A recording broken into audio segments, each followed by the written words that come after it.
Napansin nyo rin ba guys na marami na namang naglalabasan na bagong loan application sa Google Play Store? So yan, kung ikaw ay naghahanap na mauutangan online, tsak, ang puntahan mo dito is yung Google Play Store. So doon, meron namang lumalabas na bagong loan application at yun yung i-review natin for today's video. So ang pangalan nga ng loan application nito is si GoPeso na under ng Sumulong Financing Incorporation. So ito guys is chinek ko sa SEC at nandun naman tong Sumulong Financing Incorporation. So naka-register naman talaga siya sa SEC.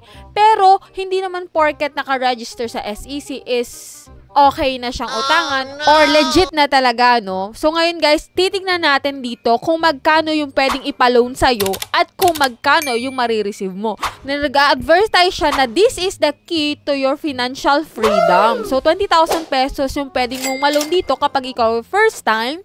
Pero, check muna natin kung makatotohanan talaga to. So, yan guys, sa mga bago sa aking YouTube channel, ito po ay nagre-review ng mga loan application na makikita mo sa Google Play Store or sa App Store. Na kung saan guys, ito yung mga loan application na pwede mong utangan. Pero bago ka mag-install or mag-download ng mga loan application na to, manood ka muna ng mga reviews para alam mo kung magkano yung pwedeng ipautang sa'yo at kung magkano na lang yung pwede mong ma-receive. And meron po akong pa-weekly GCash giveaway.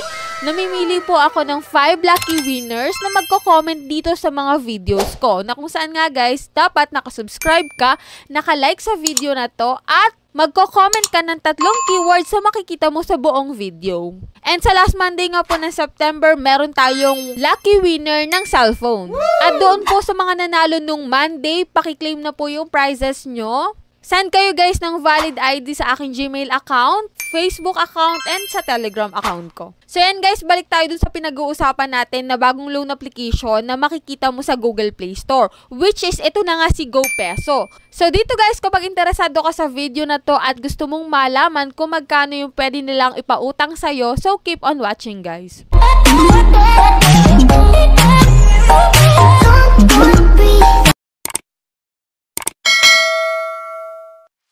So, disclaimer no, hindi tayo agent or promoter ng mga loan application na to, lalong-lalo na si GoPeso. Pero may mga links ako dyan sa comment section guys, kung gusto nyong umutang or meron kayong biglaang emergency moment.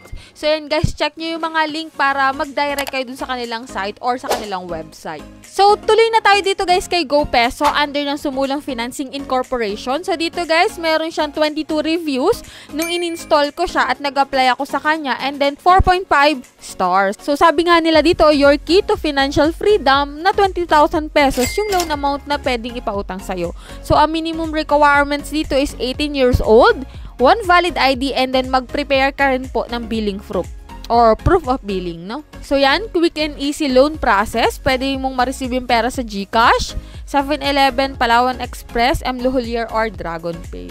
Diyan yung mga babayaran mo. Kung saan mo pwedeng bayaran. So, yan. 100% protected information. So, secured daw yung information mo dito and protected yung bank mo. So, yan guys. Install na natin itong si GoPeso. So, dito guys kay GoPeso, meron ka ditong need fill upan, which is ito yung personal information mo, contacts, identification, and ito na talaga yung sa withdrawal channel. At dito guys, mabibigla ka dun sa kanilang application kasi pagka-install mo pa lang is ito na nga guys, yung nakalabas. Ito talaga yung mga loan application na ayaw kong i-install sa aking mobile phone. Kasi ito, nakalagay dito is audit status processing pero wala pa naman akong fini-fill upan dito na kahit anong information.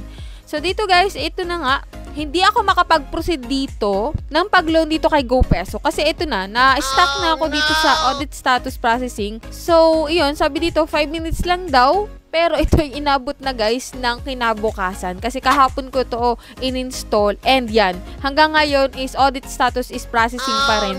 Wala pa ring pagbabago dito kay GoPeso. So, dito guys, hindi ko maintindihan kung bakit naglalagay sila ng mga bagong loan application sa Google Play Store. Pero, pag in-install mo, is wala namang mangyayari.